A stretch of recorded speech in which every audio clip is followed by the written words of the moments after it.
Yeah, so as Lokeshwara was saying, that the weekend's about spiritual death and spiritual rebirth, and one of the kind of starting points for this was discussion at the International Council. I don't mean to say much about the International Council, but it's kind of interesting. Like, I've been speaking to a number of order members who had no idea that it had happened, or indeed any idea what it actually was. And I've been so conscientious. I've been writing my little bulletins to Shabda and putting things online so that anybody who wanted to know what this outfit was up to had access to the information. So maybe I could just, assuming that one or two people don't know what it is, maybe just a very brief introduction. Bhante, and I think his May 2009 paper, made this point that we've got all of these different bodies of order conveners, chapter conveners, mitra conveners, centre chairs, private preceptors, public preceptors. And he said between them, they have responsibility for the whole of the order and movement. But there's very little coordination between them. There's nothing really that brought them all together. And he was saying that he thought if we didn't gradually want to start to unravel as a community, we needed something that brought all of those people who had that kind of responsibility, that kind of perspective, that sort of awareness, those sort of channels of communication in the order and movement, actually get them into dialogue with each other so that we were kind of aware of what each of us was doing, so that we were moving in the same kind of direction. So that was the first attempt to get people from the order, the movement and the college from Australia, New Zealand, India, Europe, the UK, North America, South America, around the same table at the same time. And very, very interesting meeting. As Lokeshwara was saying, I've been quite involved in setting it up. And I have to say, I had no clear idea how it was going to turn out. You know, probably most of us here have been in the movement for long enough to have sat through meetings where halfway through it you're gradually losing the will to live, and it's only your dedication to the Dharma that's keeping you going. But it was fantastic, actually. Just it really felt like a meeting whose time had come. I mean, I have to say it was extraordinarily well facilitated. It was so conscientiously inclusive of all the people who were there. Like Viveka did a lot of the kind of fronting, and just like really tiny things like people for whom English wasn't their first language, people like me, got longer to report in. They got a little bit longer in discussions than people who grew up speaking English, and just that kind of awareness of where people were coming from, that sort of willingness to include people's concerns, what they were working with and so on, made it a really, I think, quite a significant step in how we organise. And a wee kind of hobby horse of mine is I think in some ways it's probably the most representative meeting the movement's ever had. It's quite carefully set up so that the people involved in the movement choose the movement people who come to the meeting, people involved in the college choose the college people, and people involved in the order. I think this is a structure that's still a bit more work in progress, but definitely Mahamati and Parami trying to set up the structure so that the order itself has a say in who turns up at this meeting, sort of bringing order issues to the table. So very interesting first step into what I think is one of the more kind of representative meetings the movement's ever had. Talked about a number of things, and one of the things that we talked about was the system of meditation. So the system of meditation, certainly from where I'm standing, has been in the air for a little while. And I want to concentrate mainly tonight on spiritual death and spiritual rebirth. I'd like the talk to be kind of practical, but I do want to give a little bit of context about how we come to be talking about it this weekend, or at least how we came to be talking about it on the International Council. It came into the meeting from a couple of different directions. As I was saying, it was a very kind of carefully consensual meeting.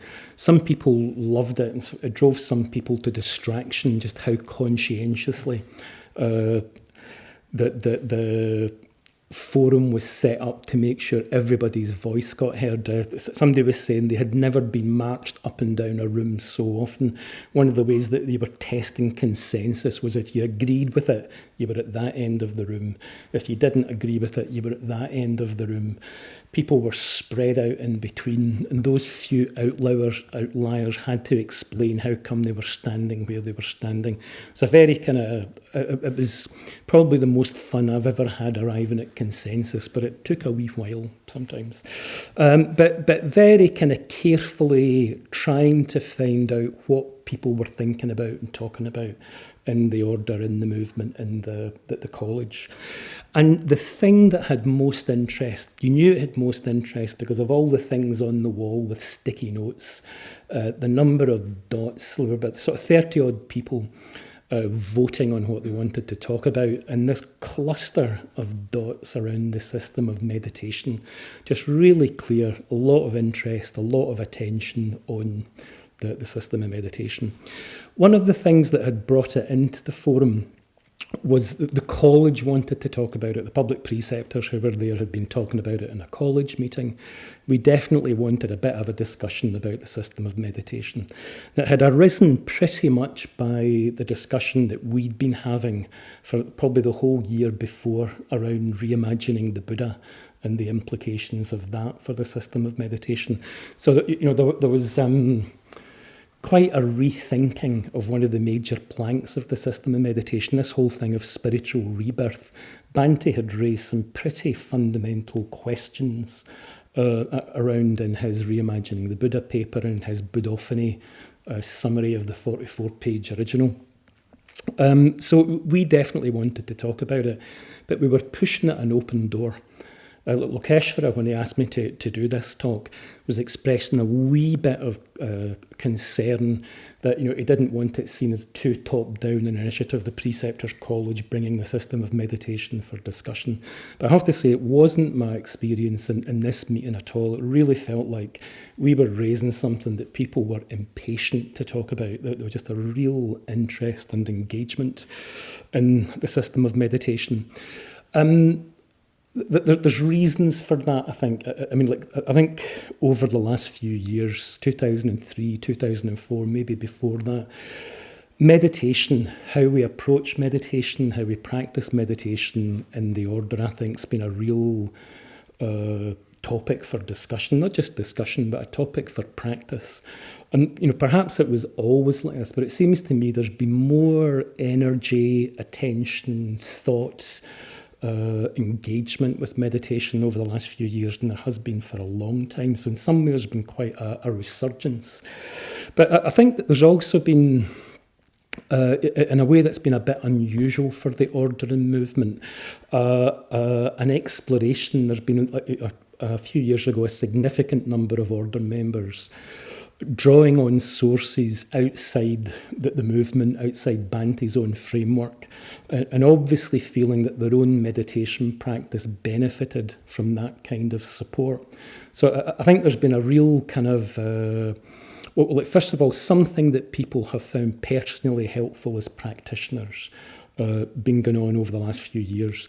One of the problems, though, is I think we've been drawing on quite diverse sources. So we've been drawing, for example, Burmese Vipassana practice. We've been drawing on Tibetan practice from the Mahamudra, Dzogchen traditions. We've been drawing on mindfulness practice coming in through the Bangor mindfulness training. And these have started to feed in to the order and to the movement. So on the one hand, there's been things that, I was talking to a friend of mine who's been doing the Bangor training. And this is somebody whose meditation practice, you have to say, has not been thrilling over the last few years. And just watching it, kind of suddenly burst into life from the training that he's been doing. So people have clearly, personally found it helpful. On the other hand, I think there's been a real concern that it doesn't hang together. It doesn't hang together. The mindfulness approach and the Mahamudra approach don't immediately gel into a single coherent system. And it hasn't always hung together with Bante's own approach to practice. So I think one of the things that's happened over the last couple of years is Bante trying to address, in a sense, both sets of needs. One set of needs is for people having the confidence and the skills to take their own practice deeper. But on the other hand, recognising that we're part of a practice community. One of the points that Bante made again in his 2009 paper was that a spiritual community needs what he calls a high level of commonality of practice. If you're part of a community, if you share an approach to practice, if you share an ideological or sort of philosophical framework, it creates a certain unity. It creates a framework where experience can be shared in a way that's harder if we're all doing different practices. So I think you've had these two poles, if you like. On the one hand, the real need, in some cases, for people to feel they had the tools to deepen their practice. And on the other hand, concerns about what it takes to hold a community together to create this high level of commonality of practice. So I think for a number of reasons it's been in the air as a topic for individual practitioners, as a topic for people who've been thinking about the movement. So not a surprise, I think, that it came up with so much energy behind it on the International Council. I want to say a little bit more about how it came in through the college strand. That's the angle that I'm best informed about. It's the one that I know best about, and it's probably one that I've been most involved in discussion around, most involved in thinking around in the last year. So I want to say a little bit about how we came to be thinking about it, and it very much came from, well, it arose out of the whole sequence of Bante's papers, the revering and relying on the Dharma, for instance, where we were starting to think about the whole way of thinking about the Dharma and how that underpinned the practice that we did. But probably it came to a bit more of an urgent issue with the Reimagining the Buddha paper. And it came up in a really, really practical way of, if you were taking some of Bante's points on board about how you would approach reimagining the Buddha, this, what he talked about as an imaginative connection with reality beyond self-clinging. Taking some of what he was saying on board, what did it mean for ordination training? What were we asking people to do in the kuti at the point where they were being ordained? What was their practice going to look like? And what were the implications of that for the order? So it was more than just a theoretical discussion for us. It was very, very quickly a practical discussion about how we were approaching, how we as a community in our practice approached the image of the Buddha, the connection with reality beyond self-clinging. And I want to just to touch on a couple of the points that Bante made. I want to touch on like 2 or 3 of the paragraphs that came up in the Buddhophony thing. So first of all, I think it raises what for me are still some very interesting, very stimulating questions around spiritual rebirth. But then I think it raises some general points that reflect backwards onto the whole system of meditation. So let me talk first of all a little bit about Buddhophony and then go on from there. So a couple of quotes from Bante, just this point that first of all, a successful Dharma life requires an imaginative connection with the goal, some definite sense of reality beyond self-clinging. I think that's in a way, the sort of statement of the principle. But for me, it was quite a reframing of how I thought about practice. I think that my own background, I've got quite a kind of, almost secular background. I grew up in the Church of Scotland, which is as close as you get to not having much of a theology behind you by the time I was involved in it. That wonderful Alan Bennett joke talking about the Church of England, where he says people don't care what you believe as long as you can do a good jumble sale. The Church of Scotland is not quite that free of its moorings. There's a wee Calvinist strand still runs through it, but it's more of a mood than a thought-out system, a practice. But this idea that for me, that what I'm doing in my meditation isn't just degree by degree self-improvement, this idea of opening up to a definite sense of reality beyond self-clinging. Actually, I think it's a very evocative way of saying something, but this idea that what you're doing within the Buddhist tradition, what you're doing in the Buddhist framework, is coming into relationship with the experience of enlightenment. One of the very evocative ways that Subhuti was talking about this when we were doing some study on it, what was the whole of the Buddhist tradition was an attempt by the Buddha to communicate his experience. It's us coming into relationship with the Buddha's experience when you're doing a meditation practice, when you're doing a little bit of study.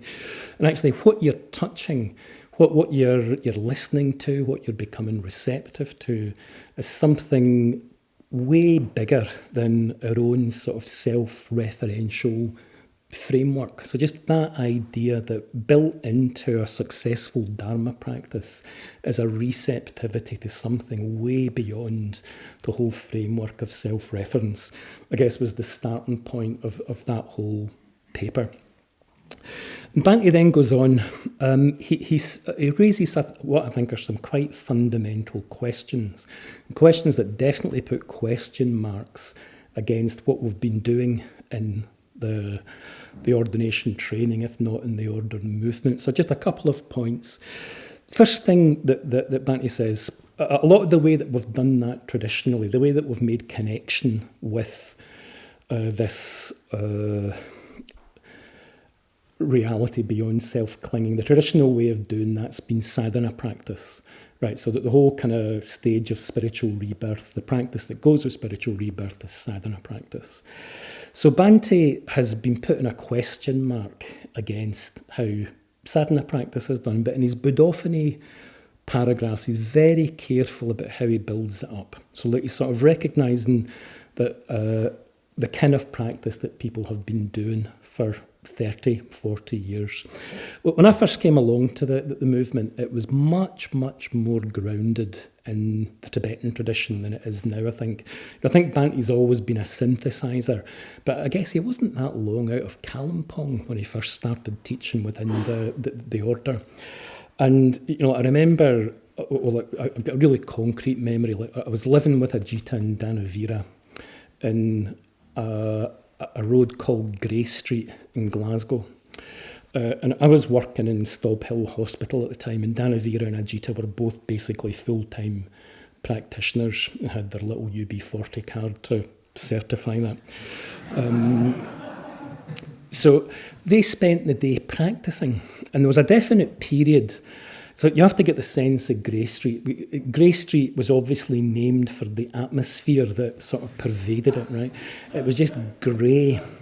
And we weren't just in Grey Street, we were in a basement in Grey Street. And Danavira and Ajita, they were treating it the way Milarepa treated his cave, right? And their main practice was for a lot of the day, to be reciting the root verses from the Bardo Todol.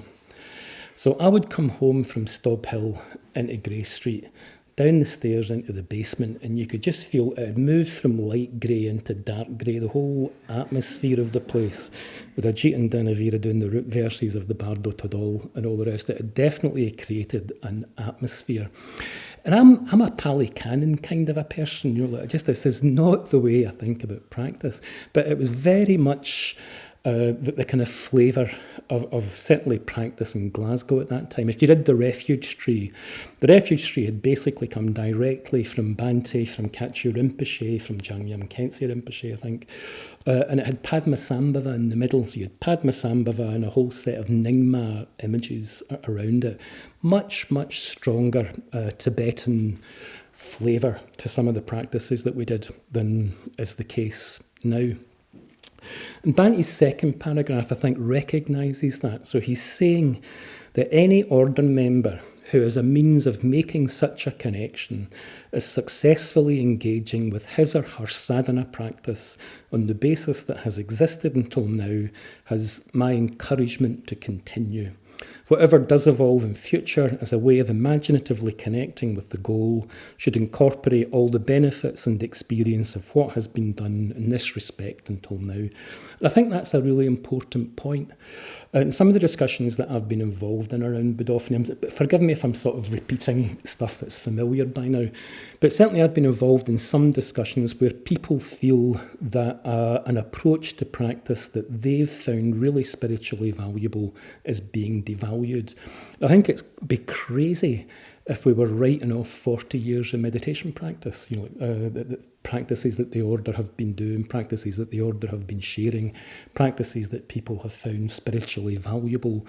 I think, as Bhante says, anything that evolves in the future should incorporate the benefits and experience of what has been done up until now.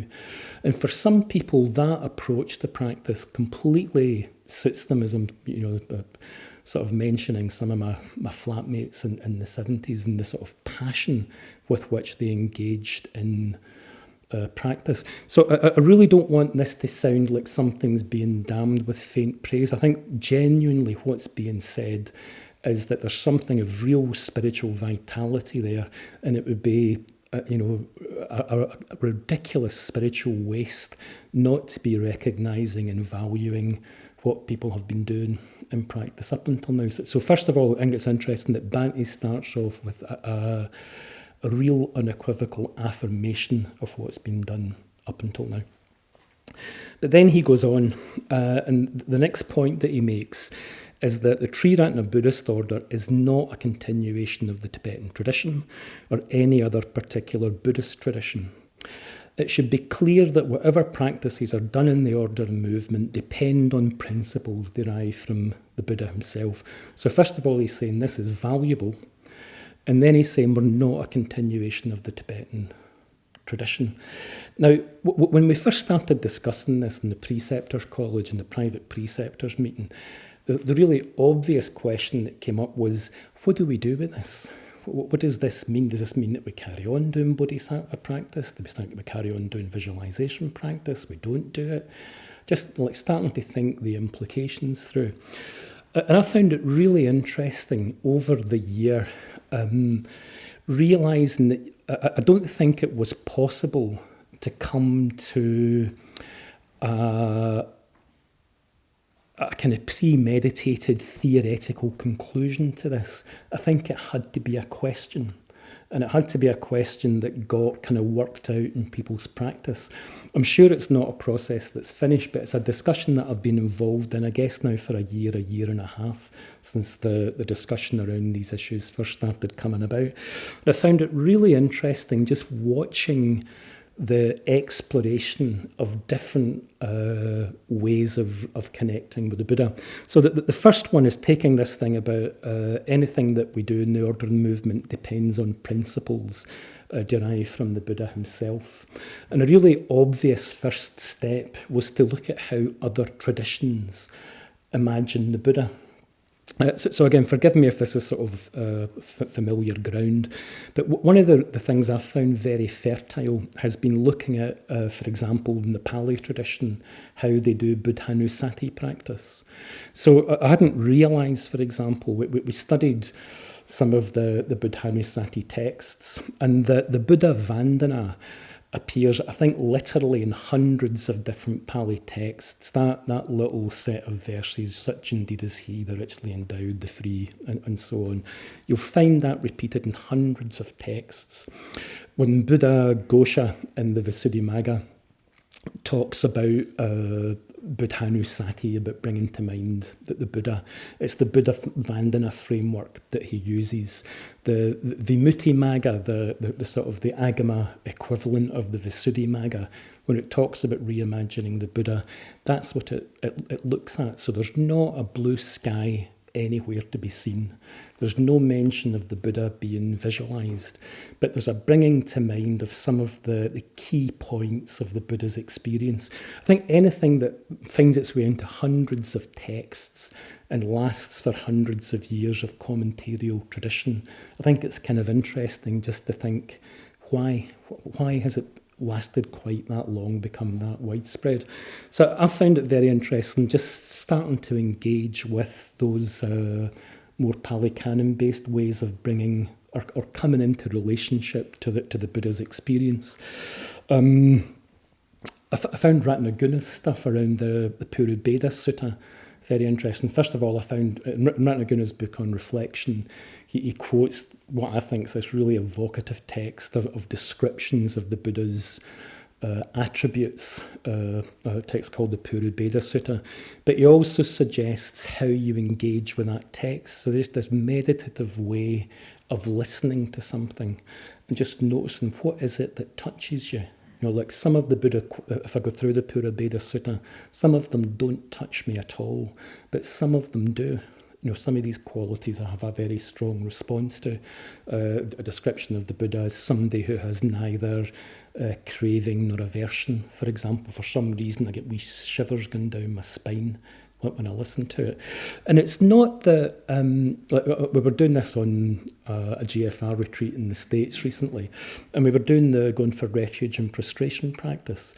And it's not that one of them is now the orthodox practice and one of them is a bit suspect because it's got its roots in the Tibetan tradition. You could just feel how each of them sort of fed into the other. Like these sort of less visual, less structured ways of bringing the Buddha to mind obviously gave people a real feel for how they might approach the going for refuge practice, for instance, and the level of, you know, kind of physical, verbal engagement in the going for refuge practice fed back into the other practice. So I think the second thing that this thing that Bhante's opened up here, that we're not a continuation of the Tibetan tradition, just applies to the whole of the movement. You've got the whole Buddhist tradition to draw on. There's not just a single structure that's the right way of approaching the Buddha. The tradition has provided, it looks like a range of ways of making that imaginative connection. But Bhante in the discussion goes even further than that. So I want to get the sequence of this kind of clear. You know, like first of all, you've got this principle that for your practice to be successful, there needs to be this receptivity to something beyond self-clinging. That one of the ways that we've done that have come from the Tibetan tradition. If that's effective, that's fantastic, right? Even if it is effective, you might want to enrich it by looking at other ways the tradition has done it. If that way hasn't worked for you, there's other ways that the tradition has made available. One of the things I've found very helpful, actually, like the backbone of my practice, for better or for worse, is probably the mindfulness of breathing. And I've never got along with sadhana practice. So what does somebody in my position do?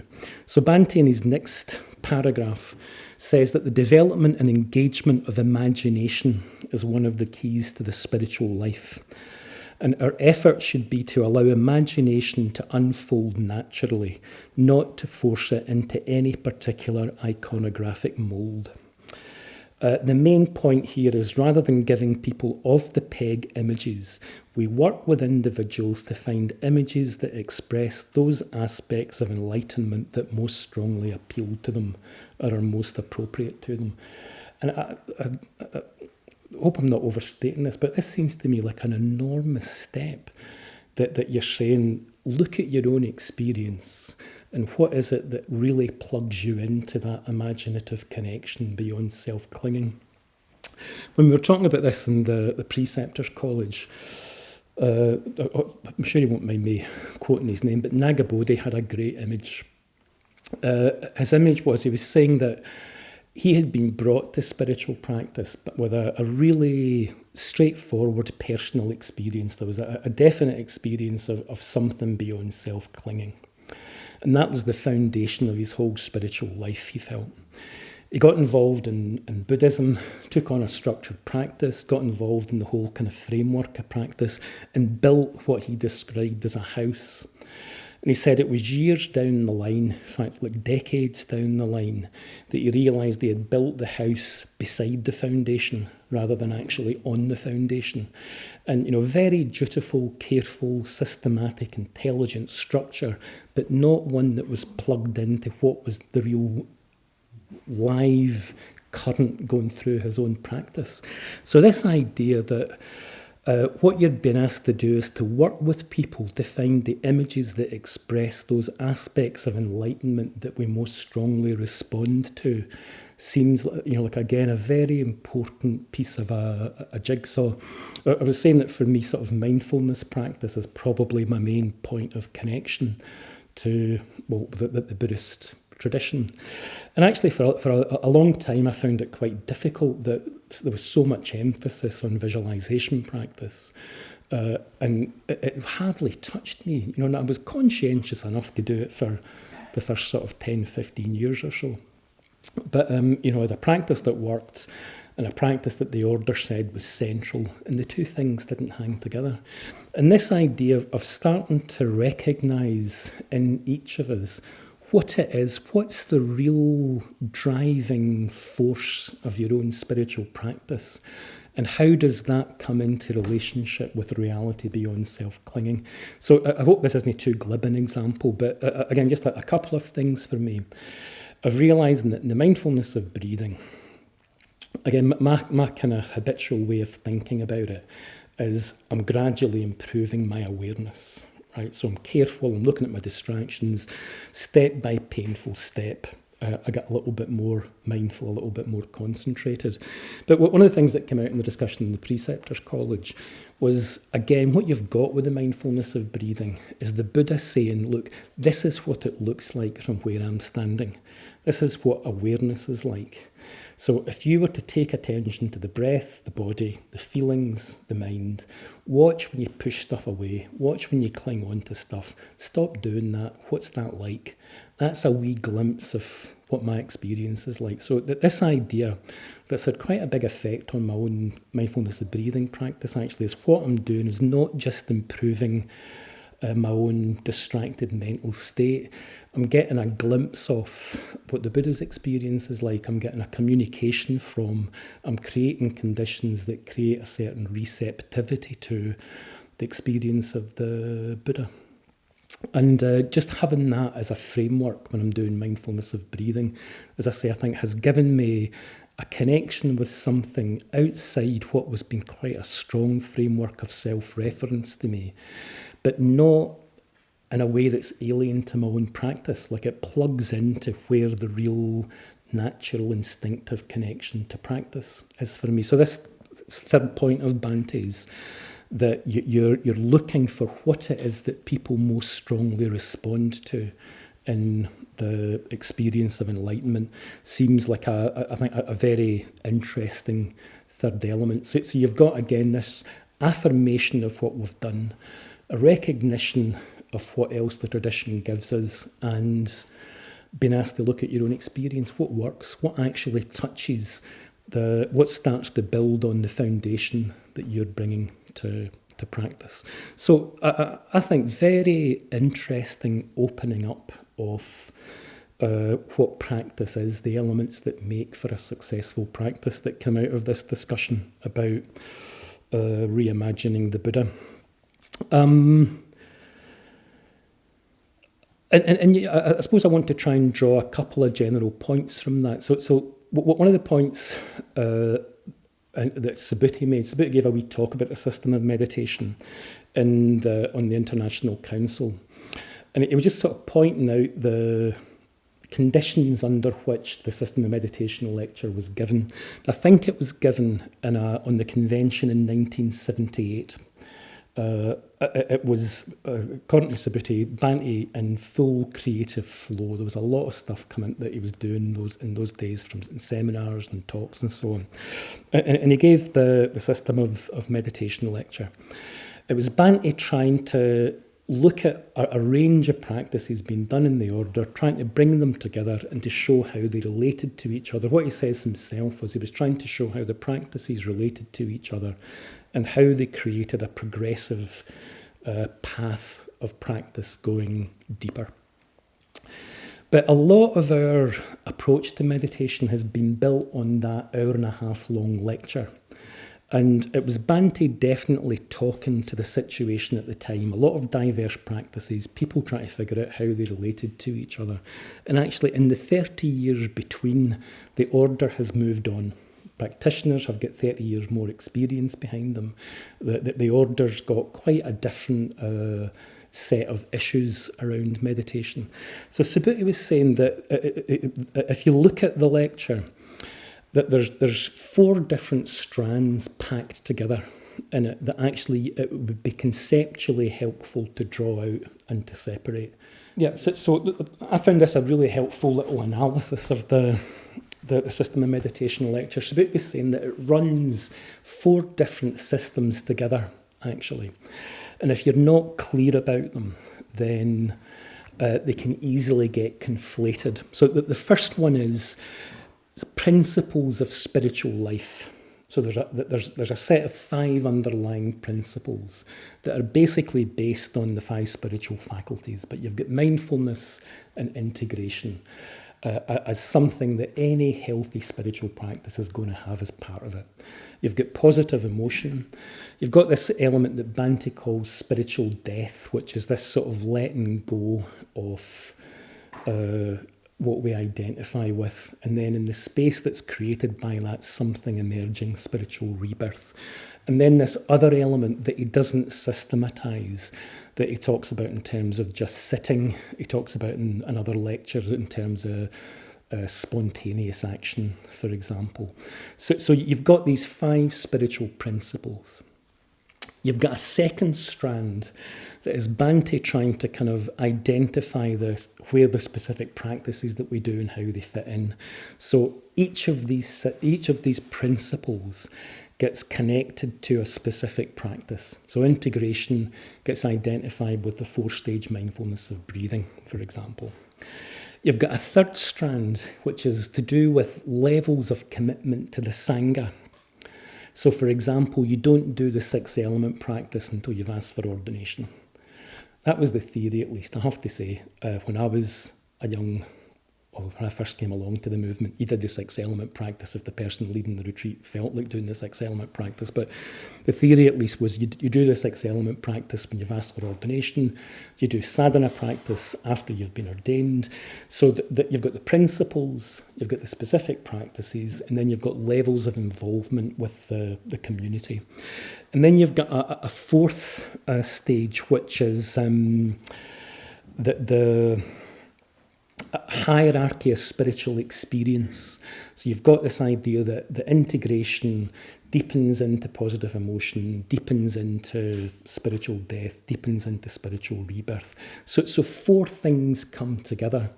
And I think actually sometimes we haven't thought sufficiently clearly about when we're dealing with principle and when we're dealing with specific practices. I think sometimes we've got more literal than has been helpful in some of our practices, or some of our ways of practicing and teaching. And I think what the Reimagining the Buddha lecture starts to do is it opens up the whole discussion in a way. So it's saying, first of all, you've got this principle of connecting with the experience of Buddhahood, the experience of enlightenment. There's not just one particular practice that's going to do that. There's a range of practices that will be effective. One of the things that came out in the college was that the idea that you don't want people to be encountering this for the first time in the run-up to ordination, that really if that kind of receptivity to something beyond self-clinging is spiritually important, you want it brought into people's practice as early as possible. What could that look like earlier in somebody's spiritual training? So I think that the Reimagining the Buddha discussion has started to unhook the principle from the practice, from the level of organisational involvement in a way that I think is helpful. I think in a way that really, my own sense is, certainly in my own practice, I think it's sort of revitalised that whole sense of me engaging with the Buddha's experience in a way that I've certainly found helpful. Now, I think it has implications for the whole system of meditation. I think the sort of questions that Bhante is raising in the Reimagining the Buddha discussion has implications more widely. So I want to say something briefly. I'll mainly talk about spiritual death, but again, just want to contextualise it a little bit. So you've got mindfulness and integration. We've thought about mindfulness and integration in terms of organisational development as a kind of introductory practice. because it's the first of the stages. We've identified it pretty strongly with the 4-stage mindfulness of breathing, which I think has created a wee bit of tension around those of us, for example, who've been starting to look at the Anapanasati Sutta and what looks like a 16-stage meditation, and those people who've been bringing in approaches to mindfulness from, for example, Kabat-Zinn's approach. How do they hang together? And if we're too tightly connected to the 4-stage mindfulness of breathing, it looks problematic. So starting to think you've got a principle of mindfulness here, you can look at what the tradition makes available as a way of supporting that experience of mindfulness. And then the idea that you don't want it just happening at introductory level. It's not that I think it ever has, but in some ways that's been a rhetoric around the mindfulness of breathing. So I was talking to Bhante recently, apparently around all of this and ordination training. And he was saying that he thought he could certainly imagine people at ordination taking mindfulness of breathing taking mindfulness as their central practice. But he said if they did that, it would have to be the approach to mindfulness, for example, that was described in the Satipatthana Sutta, or the approach to mindfulness that was described in the Anapanasati Sutta, that started off with very simple awareness of breath and body, but deepens into spiritual death, spiritual rebirth experience. So again, just that idea that mindfulness in itself has this whole spectrum of experience, from your first moment of waking up to what your body's doing, to the contemplation of disentanglement from all of your experience that you get in the later stages of Anapanasati Sutta. Positive emotion, Bhante said, was the same. You could imagine at ordination a new order member taking on positive emotion as the practice that they would make a commitment to. But in that case, he said, it would have to be something more than just metta bhavana. It would have to be, for example, the Brahmaviharas, would have to be bodhicitta practice, where you were definitely starting to work with that boundary between self and other, and self-concern and connection to others. So again, just that idea that within positive emotion, it's not just a sort of linear progression from mindfulness to positive emotion to spiritual death. Positive emotion has its own depth that over time our own practice starts to uncover. But then to say a little bit more about spiritual death. So raising this question, if we're starting to think about how we make connection to the image of the Buddha, how we make connection with the experience of enlightenment, I think the same questions get raised in terms of spiritual death. What is it that's being described in this stage of spiritual death?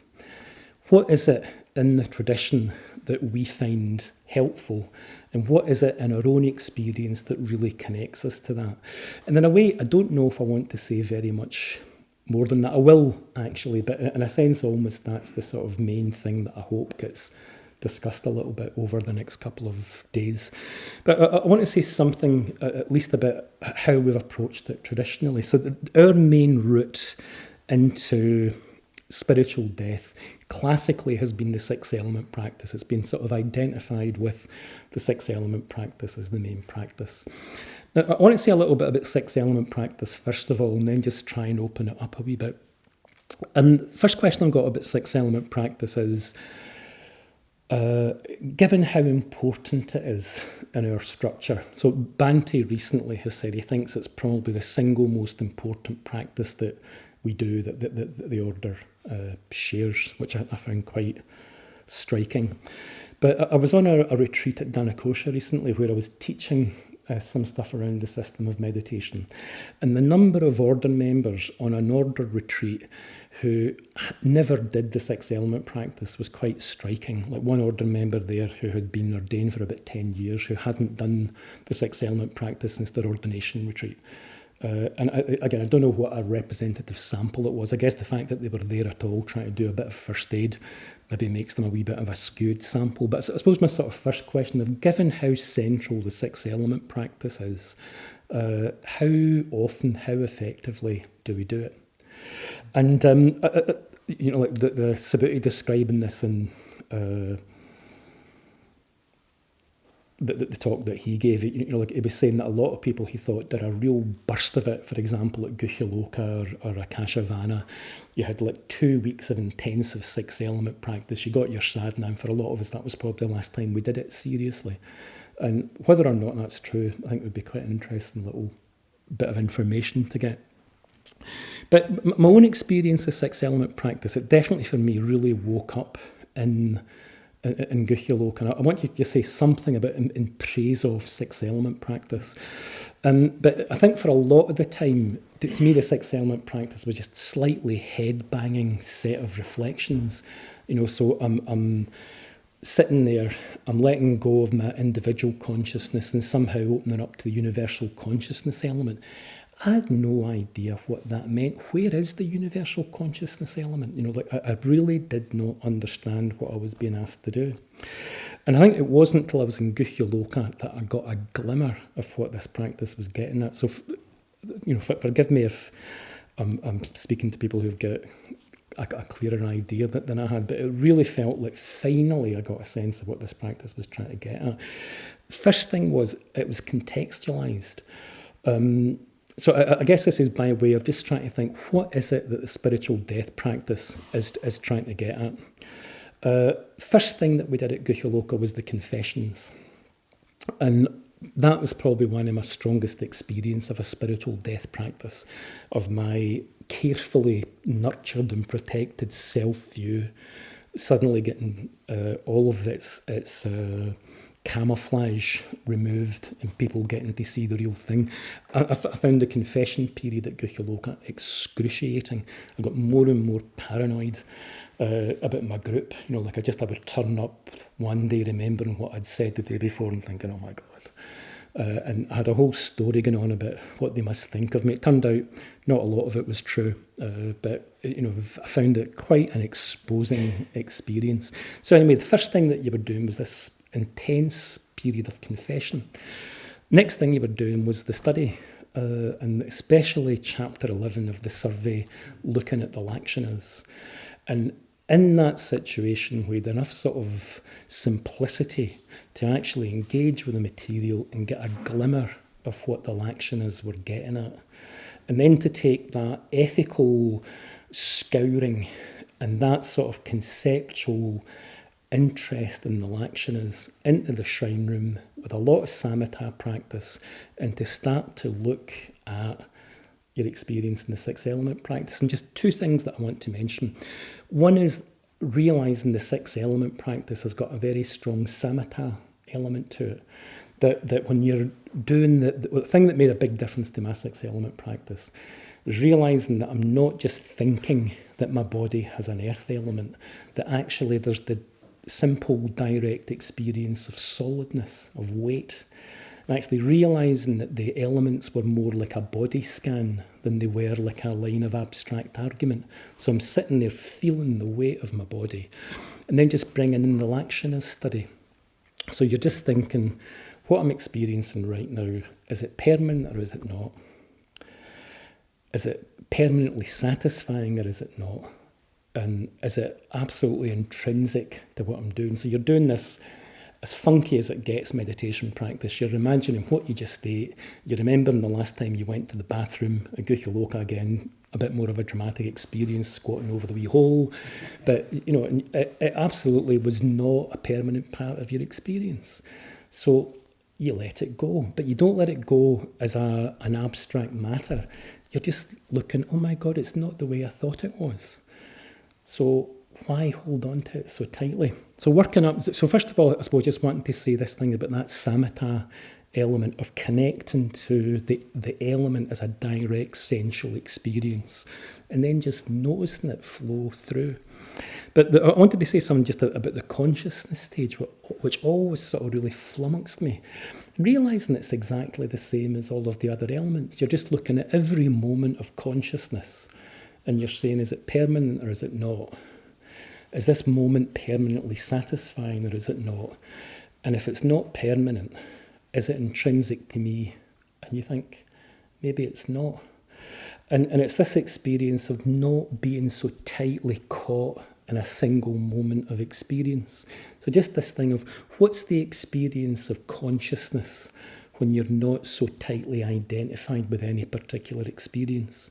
Bhante uses this metaphor of a clay bowl. And he says there's space inside the clay bowl, there's space outside the clay bowl. You break the bowl, and it's not that the space inside the bowl is any different, or that the space outside the bowl is any different, just the bowl's not there anymore. So just, I suppose, just methodologically, just that noticing, is it permanent or is it not? And if it's not permanent, don't hold it. And just, again, not an abstract thing, just noticing moment by moment what your experience is like. So that's the classical way that we've presented spiritual death. One of the questions, I was up at Maes Gwyn recently, one of the questions that we get asked was, how do we work with spiritual death outside meditation? And I have to say, a wee bit shocked to realise that I don't think I do very intentionally work with spiritual death outside meditation. I think I do the 6 element practice. It creates a wee bit of flavour. I kind of vaguely cross my fingers and hope the flavour informs the rest of my experience and go out there and hope for the best. And I don't know it's very much more intentional than that. Now, one of the things that came out of the reimagining the Buddha thing, when we first started talking about how people made that imaginative connection to experience beyond self-clinging, to begin with, I don't think people were that articulate about it. But over the year, just people starting to notice what they do, starting to recognise that actually there are ways that they make those connections. In discussions where people are both noticing and learning from other people. I think over the last year and a half, the whole discussion around imaginative connection to reality beyond self-clinging has got a lot more precise and a lot more articulate.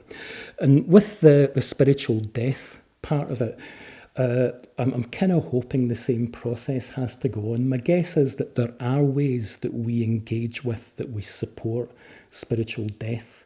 And I'm just very interested to start to open up the conversation about what do you do that supports that experience of spiritual death. So, I mean, what is it that's been talked about in spiritual death? It's this sort of not identifying, not clinging so tightly to self-view, letting go of a fixed self-view. In the System of Meditation lecture, Bhante identifies it or describes that stage as sort of starting the arising of the bodhicitta, where you've got a volition that's not so self-referential, something that starts to sort of unfold itself within our awareness. The more recent language of the niyamas, it's those processes described by the Dharma niyama, the sort of the clear seeing, the starting to let go of what's impermanent and whatever it is that happens after that. But what's that experience like in our own individual practice, and what is it that supports it? In the wee bit of discussion that I've had around this, some of the things that came up, well, for me it was confession. Things like Subhuti was talking about a set of reflections that the Indian ordination team had done, where they gave each other feedback around the criteria for being a private preceptor. So people were getting feedback about their meditation practice, their ethical practice, their connection with the order. And Subhuti said it was exhilarating. People came out of it really, I have to say, I'm willing to take him at his word, I'm a little surprised, but apparently it was a very positive, exhilarating experience. And Subhuti was saying a much stronger experience of spiritual death for most people than the 6 element practice was. So that kind of feedback. Other things that have come up in discussion were things like other formal reflections. Again, I found Ratanaguna's book very interesting on this, but how you start to engage with certain Dharma ideas. A friend of mine from the Kagyu tradition does the 4 mind-turning verses every day. His account of it is you do what's important first. So you brush your teeth second, you do the mind-turning verses first. And one of the things that you're being clear about is that if you choose to act out of an unskillful mental state, it has karmic consequences.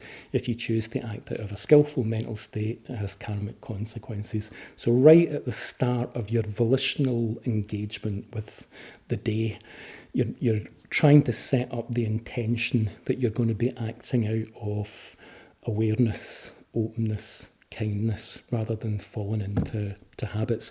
I don't work that intentionally, but it seems to be a traditional way of doing things. In our discussion, for a couple of people, friendship came up as a way of moving beyond a tight self-identification. Work came up for a couple of people. I think for people for whom work is volitional, vocational, where you really feel that you're serving something bigger than yourself.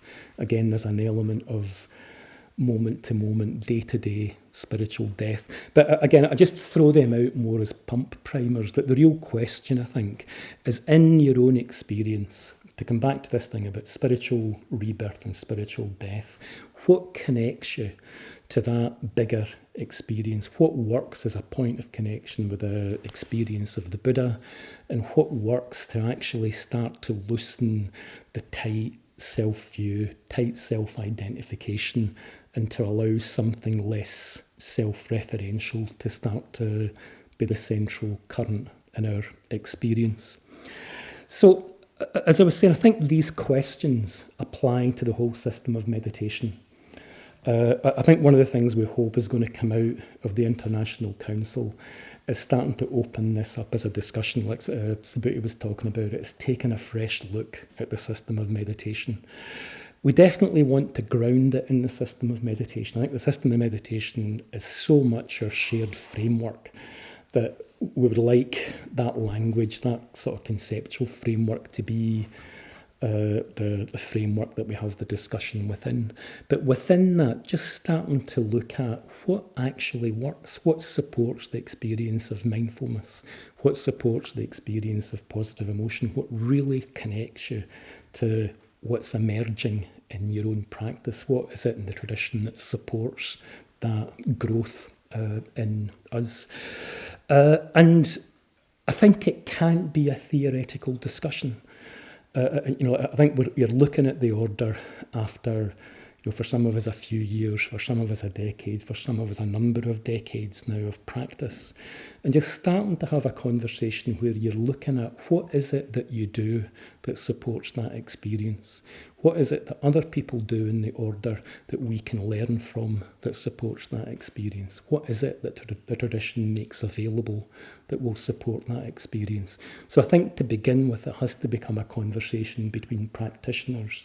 And we really want to try and open the discussion up so that anybody who wants to take part in it would find it spiritually helpful to take part in that kind of discussion, that kind of examination of the deeper ground of your own practice. We hope we can sort of set up the conditions for that. And this weekend, I hope, is going to be a little bit of an opening of that discussion, starting to look at spiritual death and spiritual rebirth.